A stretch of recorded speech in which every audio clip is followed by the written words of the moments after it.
Assalamualaikum warahmatullahi wabarakatuh. Waalaikumsalam warahmatullahi wabarakatuh. Selamat siang anak-anak. Selamat siang. Tadi tentunya pembelajaran jam ke-1, ke-2 sudah dimulai ya. Pelajaran apa tadi? Pelajaran sejarah. Oke. Di pembelajaran hari ini sebelumnya ya, apapun itu kita harus dimulai dengan membaca doa. Oke, silakan, siapa yang mau memimpin doa? Duduk siap. Siap doa.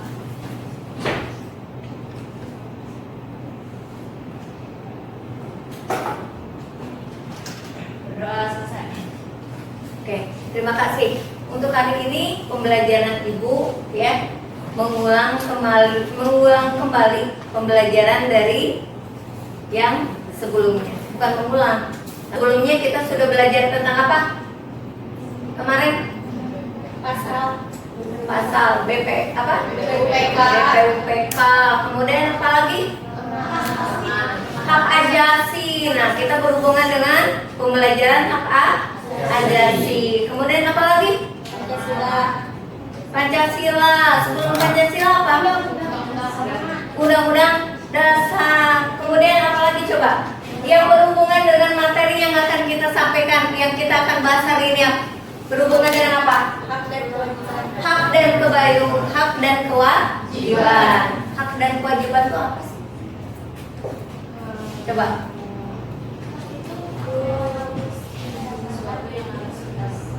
Coba ada yang suaranya yang agak keras, biar ini. Coba biar temennya bisa mendengar.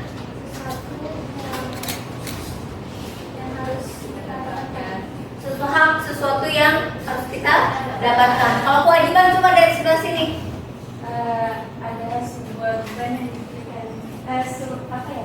Kewajiban tuh bisa dituntut secara paksa jika tidak terpenuhi. Bisa dituntut secara paksa. Oke, untuk selanjutnya pembelajaran hari ini kita akan belajar mengenai tentang pelanggaran hak dan pengingkaran kewajiban warga negara. Di sini materinya pelanggaran hak dan pengingkaran kewajiban. Tadi ada hak dan kewajiban, sudah ada persepsinya. Ada yang tahu nggak yang dimaksud dengan pelanggaran atau pengingkaran? Coba. Melakukan, Pak, itu apa? Pelanggaran apa pengingkaran? Melakukan hal sesuatu yang tidak dilakukan. Itu maksudnya pelanggaran apa pengingkaran? Pelanggaran. Kalau pengingkaran apa? Ada bedanya nggak? Apa coba?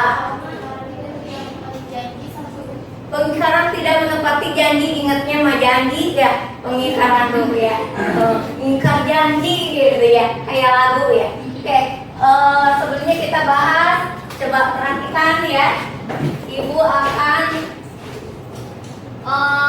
membahas tentang, kita akan membedakan dulu. Coba perlihatkan. Ini pelanggaran hak dan pengingkaran kewajiban.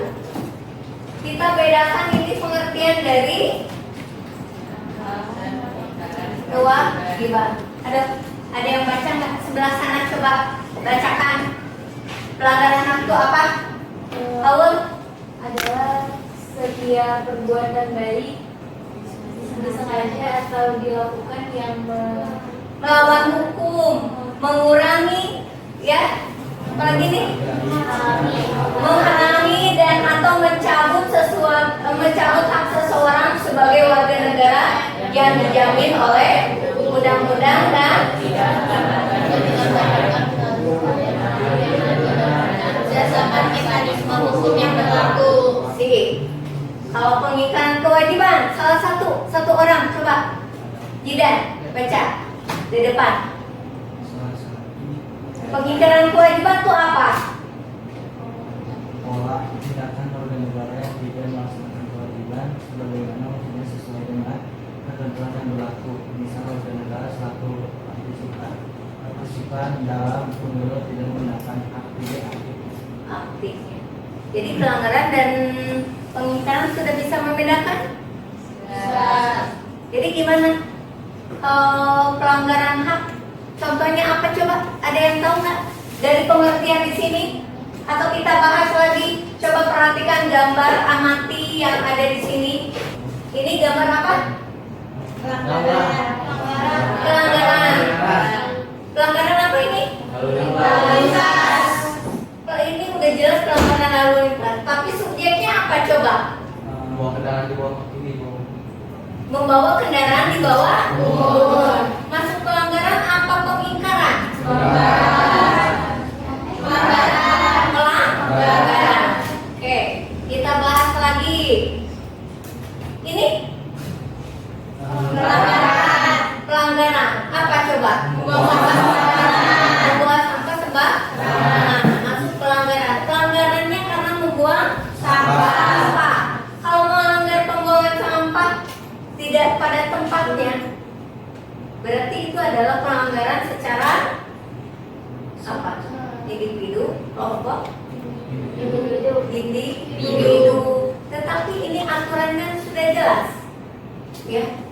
Kalau ada aturan berarti, misalkan subjek ibu ini membuang sampah di tempat sembarangan, dampaknya apa?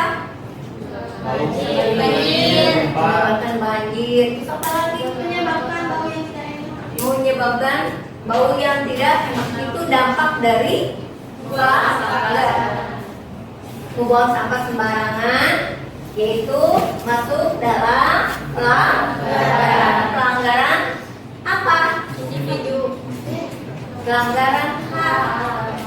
Pelanggaran hak apa pengingkaran kewajiban? Kalau pelanggaran hak, misalkan apa coba? Contoh dari pelanggaran hak, ada yang tahu nggak? Merusak fasilitas. Kalau pelanggaran hak, itu tadi maksudnya apa tadi? Tadi kalian sudah bisa membedakan mana dari pengertian yang tadi ibu lihat di sini, ya kalian tadi lihat. Pengingkaran kewajiban adalah pola tindakan warga negara yang tidak melaksanakan kewajiban sebagaimana mestinya sesuai dengan ketentuan yang berlaku. Misalkan ya, warga negara selaku partisipan dalam pemilu tidak menggunakan hak pilih aktifnya. Kemudian pelanggaran hak, setiap perbuatan baik disengaja atau kelalaian yang melawan hukum, mengurangi, menghalangi, dan atau mencabut hak seseorang sebagai warga negara yang dijamin oleh undang-undang dan tidak mendapatkan penyelesaian hukum yang adil dan benar berdasarkan mekanisme hukum yang berlaku. Ini bahasanya kuncinya apa di sini? Melawan hukum, perbuatan ya, kelalaian yang melawan hukum, mengurangi, menghalangi, dan atau mencabut hak seseorang sebagai warga negara. Apa? Contohnya adalah hak ajasi manusia. Itu adalah pelanggaran hak. Kalau pengingkaran kewajiban, ya, kita nggak usah jauh-jauh deh ke hak dan kewajiban di luar dulu, di dalam sekolah saja. Pelanggaran haknya apa? Kalau pengingkaran kewajiban sudah jelas, tidak ikut upacara. Kalau pelanggaran hak apa? Siswa tidak dapat fasilitas. Itu kan haknya siswa buat belajar, ya. Kemudian ada misalkan kalau pelanggaran hak siswa termasuk pelanggaran hak itu dalam siswa apa? Tidak mendapat nilai, itu termasuk dalam pelanggaran hak. Bahwa siswa itu mau tidak mau harus dapat nilai yang bagaimana dulu, ya, berarti nilai yang sudah didapat selama kegiatan pembelajaran, ya, itu adalah salah satunya. Ini kalian sudah membedakan. Tadi ada gambar bahwa ada polisi dan murid. Itu masuk dalam pelanggaran kewajiban. Karena apa? Tidak mematuhi Selain tidak mematuhi aturan lalu lintas, berarti anak tersebut masih di bawah umur. Oke, dari penjelasan dasar yang ibu buatkan yang seperti ini, ya, sudah bisa membedakan antara pelanggaran hak dan pengingkaran kewajiban? Sudah? Oke, sebelum ke materi kita lanjutkan kenapa sebabnya pelanggaran hak itu seperti apa, ya. Kita akan diskusi. Selain kita diskusi, nanti kita akan bahas lagi penyebab dari pelanggaran hak itu apa, pengingkaran kewajiban itu apa, dan upaya dari pemerintah misalkan, ya, untuk menangani pelanggaran hak dan pengingkaran kewajiban. Bagaimana kita buat kelompok diskusi? Ya, kelompok diskusinya tadi bahwa tadi ada salah satu hak, ya, kasusnya untuk apa diselesaikan seperti apa? Secara hukum. Oke, selain secara hukum apa lagi? Ya, kalau secara hukum berarti hubungannya dengan penjara. Kita lihat sebab akibatnya, sebabnya apa disampai seperti itu. Tidak mungkin, ya, tidak ada sebab. Ya, apalagi korbannya itu langsung meninggal. Kalau perundungan itu apa sih? Body shaming. Ya, taunya kalau pembulian body shaming, cenendam. Terus apa lagi? Tadi ada kasusnya ada berapa? Ada tawuran, pembulian, apa? Putus sekolah. Terus apa lagi? Pemalakan maksudnya kemana coba? Ke urut? Mana boleh. Selain tadi hak asasi manusia, kita akan membahas diskusi. Kita bentuk kelompok diskusi biar menarik, tidak bosan, ya. Kita akan tahu pelanggaran dan pengingkaran itu seperti apa. Akan kita buat game, ya. Gamenya di sini kita akan apa? Buat diskusi, dibentuklah kelompok di sini. Nah, untuk ini silakan kalian bentuk kelompoknya dulu. Setelah itu kita buat game pemilihan materi yang akan dibuat, ya. Oke. Yang akan didiskusikan untuk kelompok 1. Oke, di sini kita buat kasusnya, ya. Kasus yang pertama apa tadi? Tawuran. Oke. Kemudian kasus yang kedua? Perundungan. Kemudian kasus ketiga tentang putus sekolah. Kemudian apalagi tadi? Ada perusakan fasilitas, kemiskinan, pengangguran dan kemiskinan. Apalagi? Korupsi. Satu lagi? Korupsi. Boleh. Nah, ini kalau korupsi masuk ke mana? Pelanggaran apa kewajiban?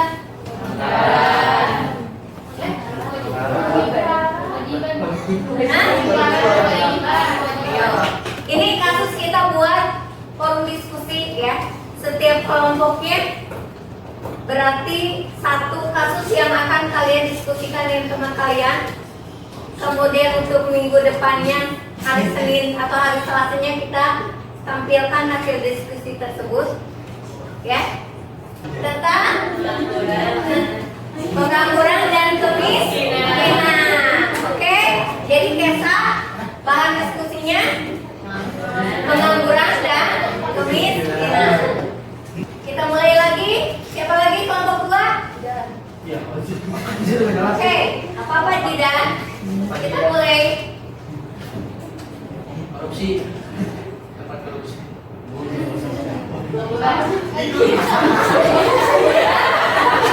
Apa lagi? Korupsi.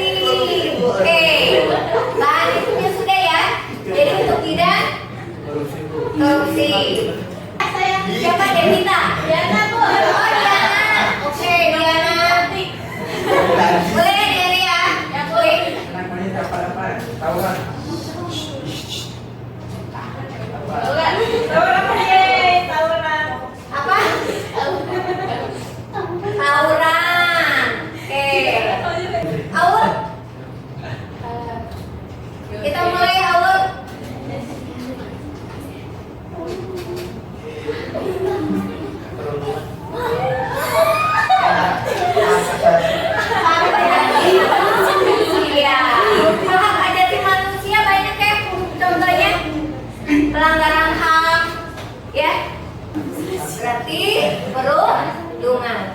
Oke, jadi yang terakhir, kelompok yang terakhir sudah jelas, perusak fasilitas umum. Oke, masing-masing kelompok sudah mendapatkan kasus yang akan kalian diskusikan, ya. Silakan cari bahan diskusinya tentang judul yang sudah kalian buat. Itu. Kemudian untuk kedepannya, ya, pertemuan berikutnya berarti kalian harus menampilkan, ya. Jadi yang sekarang apa tujuannya? Kalian cari kenapa kasus tersebut, ya. Ini kan belajar kita mendiskusikan tentang kasus, ya. Kasus pelanggaran hak dan pengingkaran kewajiban. Oke, jelas? Ada yang mau ditanyakan? Dengan untuk bahan diskusi yang akan kalian diskusikan, sudah jelas, ya? Tadi pengertian perbedaan pengingkaran kewajiban dan pelanggaran hak dan pengingkaran kewajiban kalian sudah bisa membedakan. Sampai di sini ada pertanyaan nggak? Belum ditanyakan? Ya? Nanti hasilnya dipresentasikan. Kalau diskusi biar kalian tahu hasil diskusi yang sudah kalian diskusikan teman kamu. Misalkan kamu tadi judulnya apa? Perusakan fasilitas umum. Untuk perusakan fasilitas umum kamu tampilkan, ya, kenapa terjadinya kasus pelanggaran, ya, atau pengingkaran. Itu masuk pengingkaran atau pelanggaran? Hah? Ada yang masuk pengingkaran, kita diskusikan, ya. Jadi kenapa kasus itu sampai ada, ya? Kan semuanya juga ada sebab, ada akibat. Oke, ada lagi pertanyaan? Mulai ya ke saya. Silakan, Kesha. Mulai. Assalamualaikum warahmatullahi wabarakatuh. Waalaikumsalam warahmatullahi wabarakatuh. Saya di sini ingin mempresentasikan hasil kerja kelompok kami yang diwakilkan nama saya Kisha Safiani, membahas tentang materi pelanggaran hak dan pengingkaran kewajiban yang bertemakan pengangguran dan kemiskinan. Pendahuluannya yaitu ada pengertian pengangguran, penyebab pengangguran, faktor penyebab kemiskinan, dampak dari pengangguran, cara mengatasi pengangguran, dan cara mengatasi kemiskinan. Pengertian pengangguran di sini, pengangguran adalah keadaan di mana individu yang mampu bekerja tidak memiliki pekerjaan dan sedang dalam upaya mencari pekerjaan yang sesuai dengan kualifikasi atau keinginan mereka. Penyebab pengangguran semakin meningkat yaitu karena adanya ketidakseimbangan antara pekerjaan dan jumlah tenaga kerja meningkat setiap tahunnya. Adanya persaingan ketat di antara para fresh graduate maupun yang sudah berpengalaman membuat fenomena baru bahwa ketidakseimbangan tersebut telah terjadi, dan juga ketidaksesuaian antara keterampilan dan pendidikan para pencari kerja dengan kebutuhan industri. Faktor-faktor penyebab pengangguran yaitu yang pertama, turunnya perekonomian negara, yang kedua, perubahan struktur perekonomian, yang ketiga, kesulitan mencari dan melamar kerja, yang keempat, ketidakcocokan geografis, dan yang kelima, pemalas dan tidak berani mengambil risiko. Lalu dampak dari pengangguran yaitu yang pertama, menghilangkan mata pencaharian dan pendapatan, yang kedua, menghilangkan kemampuan yang sebelumnya sudah dimiliki, yang ketiga, menurunkan pertumbuhan ekonomi dan pendapatan per kapita, yang keempat, biaya sosial meningkat, yang kelima, bertambah kriminalitas seperti pengamen dan pengemis, dan yang keenam yaitu penerimaan negara menurun karena tidak mendapatkan pajak penghasilan. Bagaimana cara mengatasi pengangguran? Yaitu yang pertama, meningkatkan kualitas sumber daya manusia, yang kedua, menciptakan lapangan kerja baru, yang ketiga, mengembangkan usaha mikro, kecil dan menengah atau UMKM, yang keempat, menyelenggarakan bursa tenaga kerja, yang kelima, mendorong kegiatan ekonomi informal. Dan yang keenam, meningkatkan pertumbuhan ekonomi. Lalu ada pengertian kemiskinan. Kemiskinan yaitu merujuk pada kondisi di mana individu, keluarga, atau komunitas tidak memiliki sumber daya materi yang cukup untuk mencukupi kebutuhan dasar seperti pangan, pakaian, tempat tinggal, pendidikan, dan layanan kesehatan. Penyebab kemiskinan yaitu yang pertama, upah minimum yang tidak memadai, yang kedua, taraf hidup masyarakat yang buruk, yang ketiga, meningkatnya angka pengangguran setiap tahunnya tanpa adanya tambahan kesempatan kerja. Faktor penyebab kemiskinan yaitu laju pertumbuhan penduduk yang tinggi, yang kedua, masyarakat pengangguran meningkat, dan yang ketiga, pendidikan yang rendah, dan yang keempat, distribusi pendapatan yang tidak merata, yang kelima, upah minimum yang tidak memadai, 6, meningkatnya angka pengangguran setiap tahun tanpa adanya tambahan kesempatan kerja. Dampak dari kemiskinan yang pertama yaitu banyaknya kasus putus sekolah, meningkatnya tindakan kriminalitas, yang ketiga, meningkatnya angka kematian, yang keempat, munculnya berbagai masalah kesehatan di masyarakat, yang kelima, berbagai konflik yang terjadi di masyarakat akan bermunculan. Cara mengatasi kemiskinan yaitu yang pertama, melakukan pembaharuan pada data penduduk, yang kedua, melakukan integrasi penyaluran bantuan sosial, yang ketiga, mengurangi beban pengeluaran masyarakat miskin dan hampir miskin, yang keempat, mengelola APBN, anggaran pendapatan dan belanja negara Indonesia dengan cermat, yang kelima, pembangunan infrastruktur pelayanan dasar. Nah, sini saya punya kata-kata penutup presentasi, yaitu karena dimulai maka juga akan diakhiri. Jika diakhiri tanpa memulai itu bukan presentasi, tapi masalah hati. Sekian dari saya. Wassalamualaikum warahmatullahi wabarakatuh. Waalaikumsalam warahmatullahi wabarakatuh. Kita lanjut ya untuk kelompok 1. Kalau menurut Ibu cukup? Baik. Assalamualaikum warahmatullahi wabarakatuh. Waalaikumsalam warahmatullahi wabarakatuh. Kita dari kelompok 3 akan menjelaskan apa itu tawuran. Iya. Nah, sumbernya materinya dari mana ini sumber materinya? Siapa aja? Oh, Indah Suci, Lestari, Diana Aprilia, Nurul Karola, Anggraini, Jenny, Angeli. Silakan. Oke. Kita akan menjelaskan apa itu tawuran, jenis-jenis tawuran, penyebab tawuran, dampak tawuran, dan cara mencegah tawuran. Apa sih itu tawuran? Tawuran merupakan suatu perkelahian atau tindakan kekerasan yang dilakukan oleh sekelompok siswa atau suatu rumpun masyarakat. Mempermalukan pelaku tawuran tersebut. Yang ketujuh, memberikan penyuluhan secara efektif. Dan yang kedelapan, memberikan ruang positif. Sekian presentasi dari kami. Maaf kalau misalnya ada kesalahan. Wabillahi taufiq wal hidayah. Wassalamualaikum warahmatullahi wabarakatuh. Waalaikumsalam warahmatullahi wabarakatuh. Penyebab tawuran. Nah, ini nih yang terjadi karena remaja atau pelajar tersebut sedang mengalami krisis identitas diri yang dicari remaja adalah bentuk pengalaman terhadap nilai-nilai yang mewarnai kepribadian. Istilahnya suka mencari jati diri. Dampak tawuran, kematian dan luka berat kayak tadi udah Ibu ini ya. Trauma pada para siswa dan masyarakat yang menjadi korban. Kemudian rusak mental para muda. Udah. Oke, terima kasih. Kalau tadi kayak sama ada kata-katanya. Oke. Ya, cari teman dan sebagainya, pergaulan seperti apa gitu ya. Tapi yang lebih utama mencari jati diri yang tahu diri kita sendiri dan orang terdekat atau orang tua. Jadi banyaknya komunikasi. Tadi adanya banyaknya silaturahmi. Ini ada pertanyaan nggak? Buat yang belum presentasi kita lanjutkan lagi minggu depan. Oke, ya. Oke, hari ini cukup sekian ya. Assalamualaikum warahmatullahi wabarakatuh. Waalaikumsalam.